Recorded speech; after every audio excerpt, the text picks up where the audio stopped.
Morning मेरे प्यारे बच्चों। आज मैं आप लोगों को कक्षा 11 के विद्यार्थियों को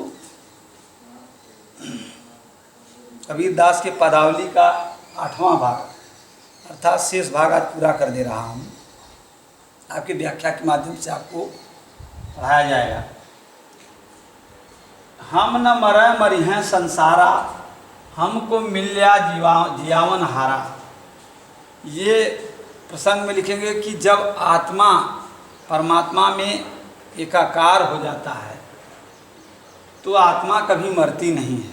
ये मरता है कौन? जीव, ये शरीर, ये आत्मा नहीं मरती। यही तो कबीरदास जी के कहने का तात्पर्य है प्रसंग में कि जब आत्मा परमात्मा में विलीन होकर एकाकार हो जाती है तो क्यों तो उसका कुछ भी नहीं हो पाता, यानी उसका कोई कुछ बिगाड़ नहीं सकता।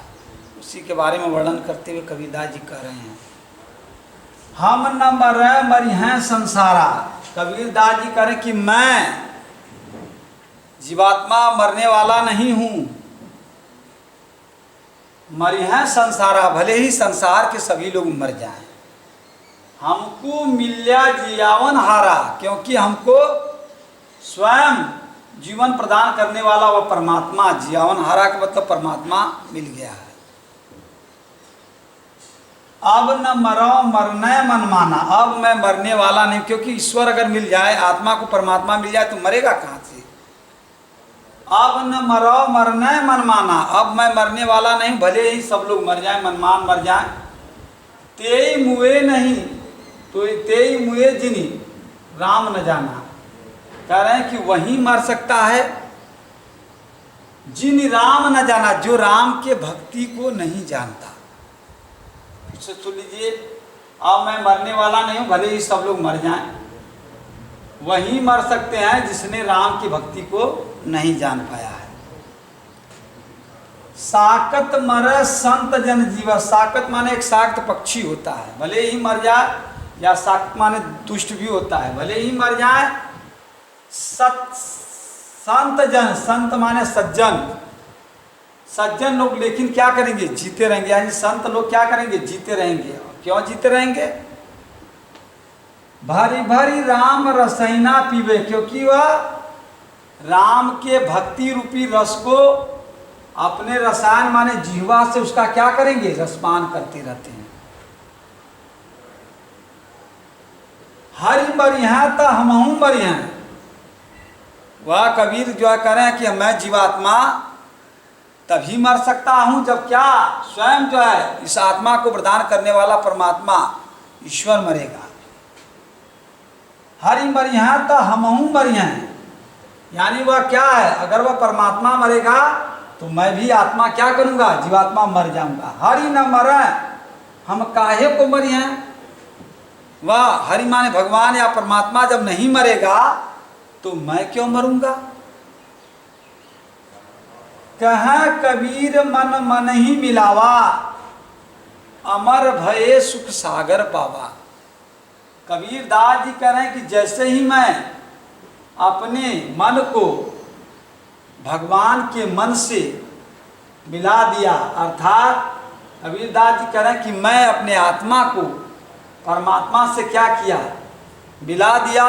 अमर भये सुख सागर पावा, और जैसे ही मिला दिया वैसे ही मैं क्या हो गया? अमर हो गया, और सुख का सागर पावा, यानी सुख के सागर को प्राप्त कर लिया। फिर से सुन लीजिए, कबीरदास जी कह रहे हैं कि अब मैं जीवात्मा मरने वाला नहीं हूँ, भले ही संसार के सभी लोग मर जाएं, क्योंकि वह जीवन प्रदान करने वाला परमात्मा मुझे स्वयं मिल गया है। अब मैं मरने वाला नहीं हूँ, भले ही संसार के सभी लोग मनमान लोग मर जाएं, वही मर सकता है जो राम के गुणों को नहीं जानता, राम के भक्ति रूपी गुणों को नहीं जानता। कह रहे हैं भले ही साक्त मर जाएं, लेकिन संत जन या संत लोग जीवित रहेंगे।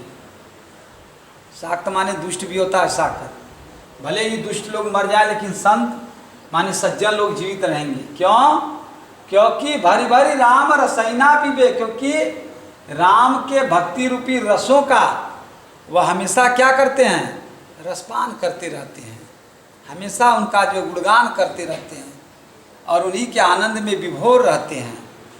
भला परमात्मा में जो आत्मा विलीन हो जाएगा उसको मरने का कहाँ से कोई स्थान नहीं होता, वो मर ही नहीं सकता, क्योंकि आत्मा परमात्मा से ही तो निकली है।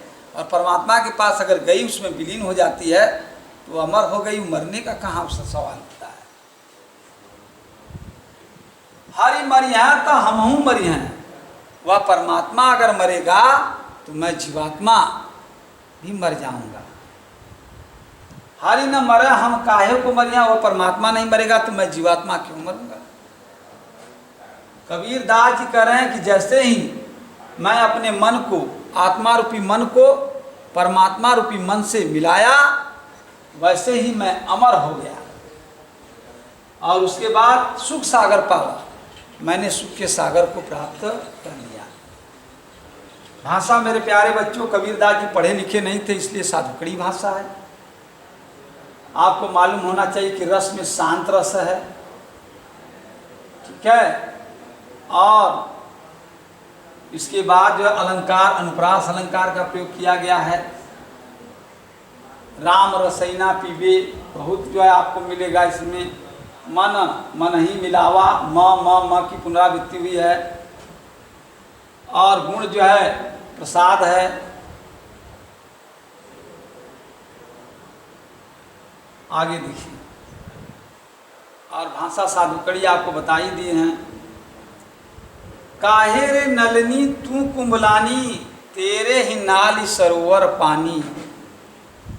जल में उत्पत्ति जल में वास, जल में नलनी तोर निवास। तो जय निवास, ना तल तपति ना ऊपर आग, तोर हेतु कहु का संग लागी। कहें कबीर जे उदिक समान, ते नहीं मुए हमारे जान।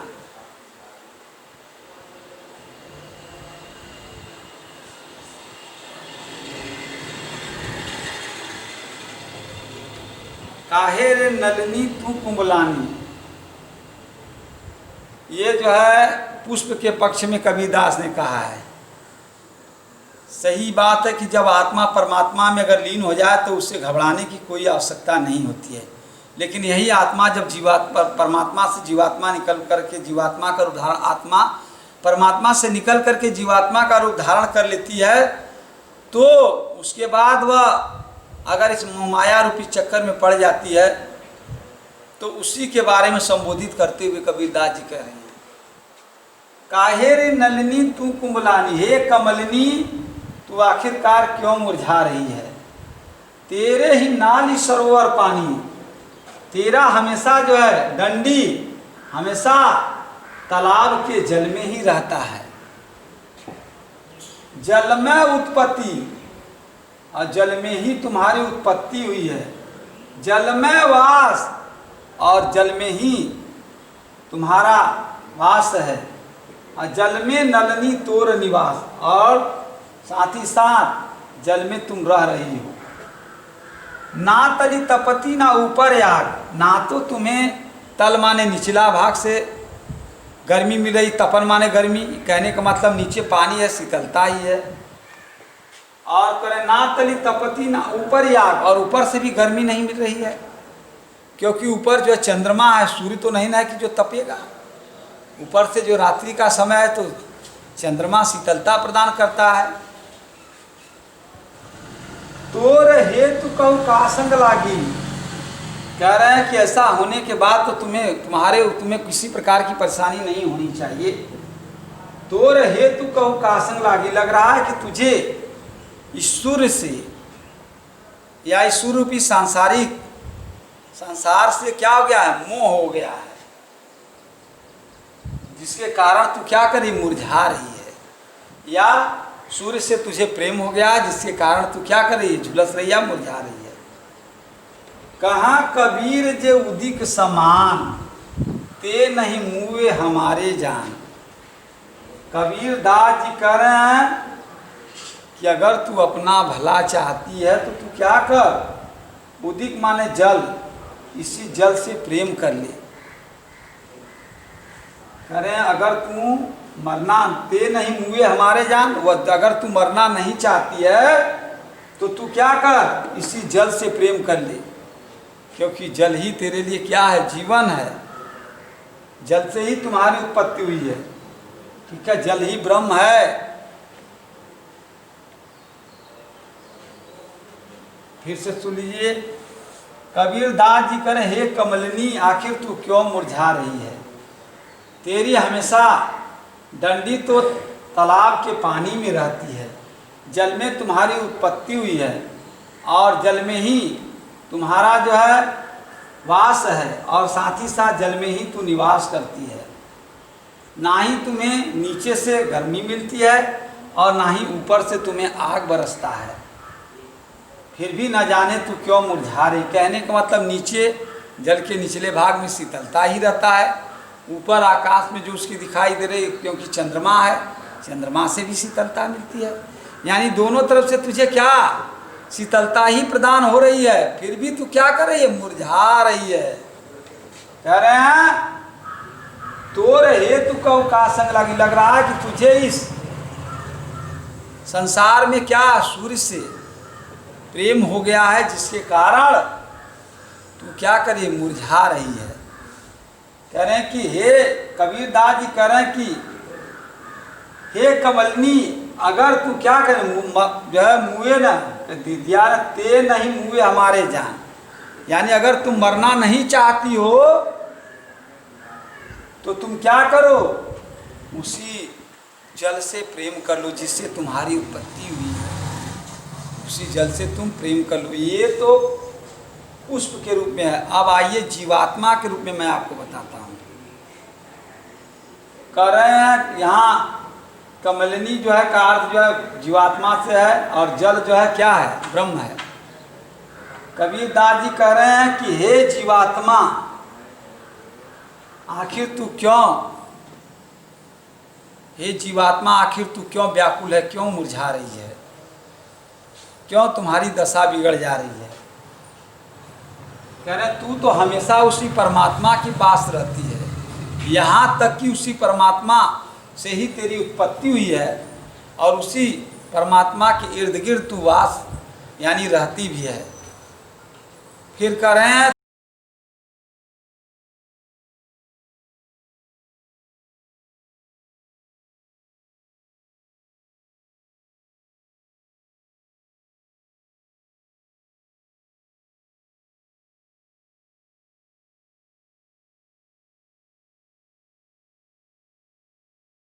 तुझे किसी प्रकार का भी कष्ट नहीं है, फिर भी तेरी दशा दिन प्रतिदिन हे जीवात्मा बिगड़ती जा रही है।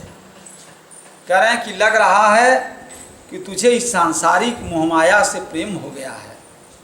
हे जीवात्मा, अगर तू अपना भला चाहती है, कल्याण चाहती है, तो उस परमात्मा से तू क्या कर ले, प्रेम कर ले, जिससे तेरी उत्पत्ति हुई उससे प्रेम कर ले, तेरा जीवन सफल हो जाएगा। इससे सुन लीजिए, हे जीवात्मा, तेरी उत्पत्ति उस परमात्मा परमेश्वर से हुई है, और करें इतना ही नहीं, और परमात्मा के पास ही तेरा तुम उत्पत्ति तुम्हारा हुआ, और उसी के पास वास और निवास तुम्हारा दोनों है। और करें तुम्हें किसी प्रकार का कष्ट नहीं है, लेकिन दिन प्रतिदिन तुम्हारी दशा जो बिगड़ती चली जा रही है। लग रहा है कि तुझे इस सांसारिक मोहमाया से क्या हो गया है, प्रेम हो गया है। अगर तू विषय वासना से तुझे क्या हो गया, प्रेम हो गया है। अगर तू अपना भला चाहती है तो तू क्या कर, उस परमात्मा से प्रेम कर ले, जिससे तेरा जीवन सफल हो जाएगा। साधुकड़ी भाषा का प्रयोग किया गया है, और इसमें तल तपति ऊपरी आग, ठीक है, ये आपका अनुप्रास अलंकार है। और भाषा करें कि प्रसाद और माधुर्य, ये आपके गुण हैं इसमें दोनों। और शब्द शक्ति लक्षणा है, और शांत रस का, क्योंकि कबीरदास के पदों में आप शांत रस पाएंगे, शांत रस का जो है प्रयोग किया गया है। मेरे प्यारे बच्चों, फिर से एक बार जो है मैं अर्थ बता दे रहा हूँ, सुन लो। कबीरदास जी कह रहे हैं, पहले का सुनो। कबीरदास जी कह रहे हैं कि मैं जीवात्मा मरने वाला नहीं हूँ, भले ही पूरा संसार मर जाए, क्योंकि वह परमात्मा, जीवन प्रदान करने वाला परमात्मा अब हमें खुद ही मिल गया है। कह रहे हैं कि साथ ही साथ कि अब मैं मरने वाला नहीं हूँ, भले ही संसार के सभी लोग मर जाएं। कह रहे हैं कि वही मर सकता है जिसने राम की भक्ति को नहीं जाना है। और कह रहे हैं शाक्त भले ही मर जाएं, यानी दुष्ट लोग भले ही मर जाएं, लेकिन सज्जन लोग जीवित रहते हैं, क्योंकि वह राम के भक्ति रूपी रसों का हमेशा जो है अपने जीवा रूपी अंजलि से क्या करते हैं, हमेशा जो है रसपान करते रहते हैं। कह रहे हैं हम तो मरने वाले नहीं हैं। कह रहे हैं अगर जो है कह रहे हैं कि भगवान हरि मरिया तो हम मरिया, अगर वह परमात्मा मरेगा तो मैं भी मर जाऊंगा, अगर वह परमात्मा नहीं मरेगा तो हम क्यों मरेंगे। कबीरदास जी करें कि मैं अपने इस आत्मा रूपी मन को परमात्मा रूपी मन से अब मिला दिया हूँ, और मिलाते ही मैं अमर हो चुका हूँ, और अमर होते ही मैंने सुख के सागर को पा लिया है। कबीरदास जी कह रहे, हे कमलिनी आखिर तू क्यों मुरझा रही है, तेरी डंडी हमेशा जो है तालाब के पानी में रहती है, जल में ही तुम्हारी उत्पत्ति है, और जल में ही तुम्हारा वास है, और जल में ही तुम्हारा निवास है। कह रहे हैं ना तो तुम्हें नीचे से गर्मी मिल रही है, ना ही ऊपर से आग बरस रहा है, अर्थात दोनों तरफ से तुझे ठंडक ही मिल रही है, फिर भी तेरी दशा दिन प्रतिदिन बिगड़ती जा रही है, तू मुरझाती चली जा रही है। तुझे लग रहा है कि सूर्य से प्रेम हो चुका है। अगर हे कबीरदास जी करें कि अगर तू मरना नहीं चाहती है तो तू इस जल से प्रेम कर ले, जिससे तेरा जीवन सफल हो जाएगा। जीवात्मा के रूप में कबीरदास जी कह रहे हैं कि हे जीवात्मा, तू आखिर क्यों तुम्हारी जो है दशा बिगड़ती चली जा रही है। कह रहे हैं कि तू हमेशा जो है परमात्मा से ही तुम्हारी उत्पत्ति हुई है, और परमात्मा के आसपास ही तू रहती है। कह रहे हैं तुझे किसी प्रकार का कष्ट नहीं है, लेकिन दिन प्रतिदिन तुम्हारी दशा बिगड़ती जा रही है। ये कह रहे हैं कि अगर तू लग रहा है कि तुझे सांसारिक मोहमाया से प्रेम हो चुका है, तुम्हारी दुर्दशा जो मतलब या दशा बिगड़ती जा रही, इसका कारण है कि लग रहा है कि सांसारिक मोहमाया से तुझे प्रेम हो गया है। हे जीवात्मा, अगर तू अपना भला चाहती है तो उस परमात्मा से प्रेम कर ले, जिससे तेरा जीवन सफल हो जाएगा। अब मेरे प्यारे बच्चों, मैं अपनी वाणी को इसी जगह विराम देता हूँ। अब अगला चैप्टर आप लोगों को ये समाप्त हो गया। तुलसीदास के जीवनी के बारे में संक्षिप्त बताया जाएगा, उसके बाद फिर पढ़ाया जाएगा। तब तक के लिए अनुमति दीजिए। धन्यवाद।